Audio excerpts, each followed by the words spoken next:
Olá, meus amigos, tudo bem com vocês? Eu espero que sim. Esse é o primeiro vídeo de uma série de vídeos onde eu vou falar um pouquinho sobre a história de vida de grandes homens e mulheres que contribuíram enormemente para o nosso conhecimento e para o conhecimento de como o nosso mundo funciona.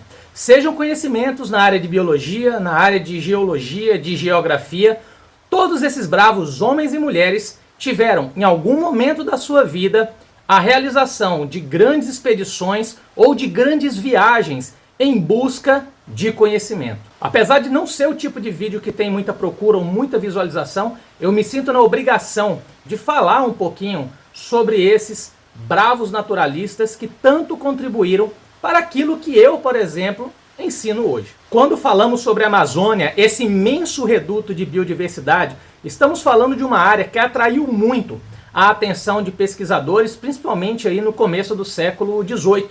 E isso foi intensificado após a chegada dos europeus aqui nessa região. E isso acabou gerando uma corrida em busca de conhecimento, uma série de expedições para essas localidades, para que pudesse ser estudado a fauna, a flora, e que essas informações pudessem ir principalmente para museus e centros de pesquisa localizados na Europa.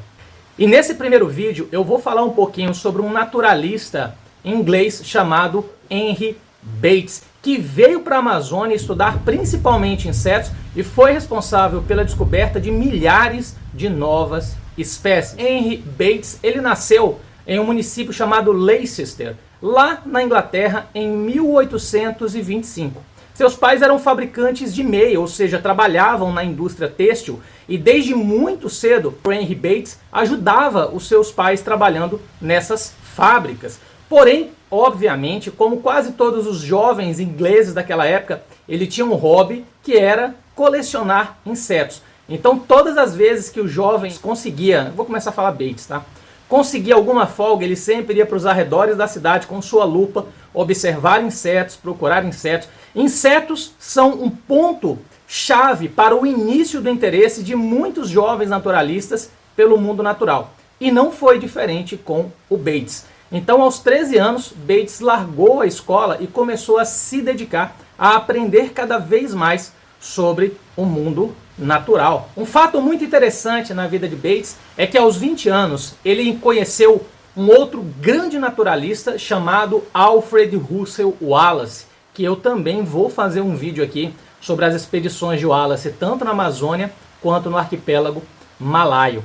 E eles acabavam conversando bastante, estudando juntos, e eles começaram a amadurecer a ideia de saírem da Inglaterra e virem até a Amazônia fazer uma grande expedição para a coleta de material biológico. Bates. Então, 3 anos mais tarde, em 1848, Bates tinha apenas 23 anos e ele aportava junto com Alfred Russel Wallace aqui na Amazônia, mais precisamente no estado do Pará, onde eles se dedicaram inicialmente a estudar a fauna e a flora que margeava grandes rios. Alfred Russel Wallace tinha um interesse muito grande em entender a formação de novas espécies. Já o Henry Bates, ele tinha um foco muito maior em conhecer sobre os aspectos principalmente da entomofauna, ou seja, dos insetos que viviam aqui na Amazônia. Um ano mais tarde, em 1849, eles terminam se separando. Algumas pessoas falam que rolou uma briga entre eles, mas a maioria dos documentos atestam que realmente não aconteceu nenhuma confusão.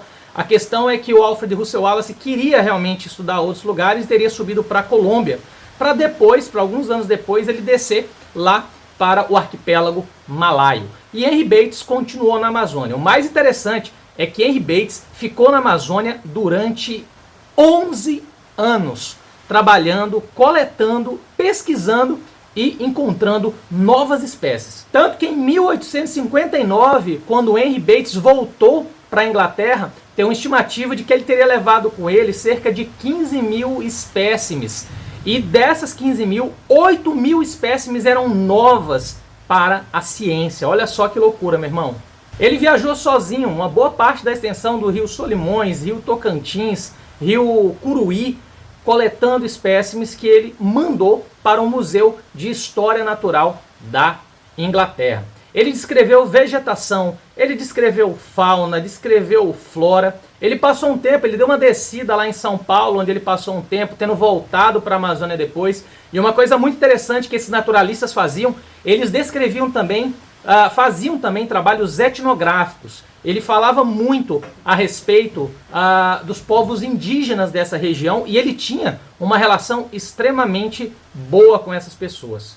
Até que em 1863 ele escreveu um livro chamado O Naturalista no Rio Amazonas. E esse livro ele falou sobre a estrutura moral e cultural da sociedade brasileira, já que vale lembrar que o cara veio da Europa e o Brasil era um terreno completamente desconhecido nessa época que ele veio. Então era muito comum essas pessoas fazerem anotações sobre os hábitos de vida de quem vivia por aqui. Ele trabalhou muito também descrevendo mecanismos de predação e defesa. Uma das suas pesquisas, dos seus maiores, digamos assim, feitos, foi a descoberta de um mecanismo de mimetismo. Mimetismo, vamos lembrar lá das aulas de biologia, é quando o organismo se parece com outro organismo como um mecanismo de defesa. Essas lagartas, por exemplo, que parecem cobras ou cobras falsas corais que parecem com verdadeiras, e ele estudou muito isso em insetos, principalmente em borboletas, e tendo essa alcunha desse mimetismo que ele descreveu, chamado de mimetismo batesiano, que é quando aquele animal que imita o animal perigoso, ele faz isso como defesa, mas ele não tem nenhum tipo de forma defensiva a não ser essa, ou seja, ele é inofensivo. Porque temos também o mimetismo milleriano, onde aquele cara que imita o perigoso, ele também ou tem um gosto repugnante, ou ele também consegue ter algum outro modo de defesa. Que inclusive Fritz Miller é um naturalista alemão que viveu em Santa Catarina, que eu vou falar dele aqui também. E o mais legal é que depois ele colaborou com os estudos de Charles Darwin. Por quê? Porque o mimetismo ele é uma forma de seleção natural. Vamos lembrar de novo lá da biologia. Seleção natural é aquele fenômeno onde uma característica que permite que o animal sobreviva vai se tornando cada vez mais comum em uma população. Ou seja, uma característica que não te permite viver em um lugar, ela vai desaparecendo. E com o passar do tempo, todos os animais vão apresentar aquela característica. Isso aí ajudou muito a Charles Darwin em seus estudos. E obviamente a coisa que mais me atrai nessas expedições é o quanto ele falou a respeito dos indígenas que os ajudaram, a forma que ele aprendeu a caçar com os indígenas, inclusive fazendo aí o uso de zarabatana. Ele fala nesse livro aí sobre o Júlio, que foi o nome que ele deu a um nativo aqui do Brasil que ensinou ele métodos de caça, principalmente utilizando zarabatana. Aprendeu também métodos de fogo, métodos de preparo de alimento, métodos de caça de forma geral, aprendeu muito sobre línguas nativas e era muito interessante que ele também descreveu formas que ele tinha para evitar que os animais que ele estivesse trabalhando ali. Vale lembrar que nessa época era muito comum naturalistas também venderem esses animais para colecionadores. Então era parte do dinheiro que Bates se mantinha na Amazônia, era da venda desse, ele remetia esses lotes de besouros e borboletas para colecionadores nos Estados Unidos, não, cara, na Inglaterra. E isso ajudava ele a ganhar uma grana.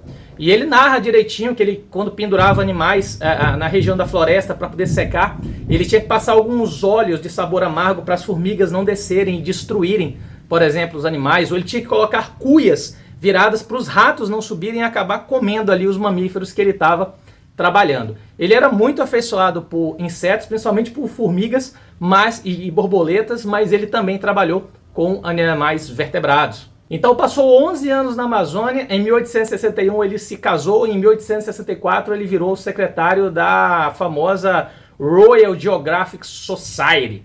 Ou seja, o cara passou 11 anos na Amazônia aprendendo hábitos de vida com os indígenas daqui e principalmente levantando informações a respeito de plantas e animais, tá? Inclusive, como eu falei, ele veio junto com Alfred Russel Wallace. Depois que o Wallace foi embora, ele ficou sozinho aqui fazendo esse trabalho. Mas sempre deixando muito claro que teve muito apoio dos povos, das populações e de povos indígenas que ele tinha um relacionamento muito bacana, os quais ensinaram muito para ele. Então, nessa época era muito comum naturalistas virem para cá com suas espingardas ou seus rifles nas costas, com suas redes de pegar a borboleta e aprender, na verdade, um pouco e mandar esse material lá para a Inglaterra, que foi responsável aí por uma parte muito importante da descrição de novas espécies que nós conhecemos hoje.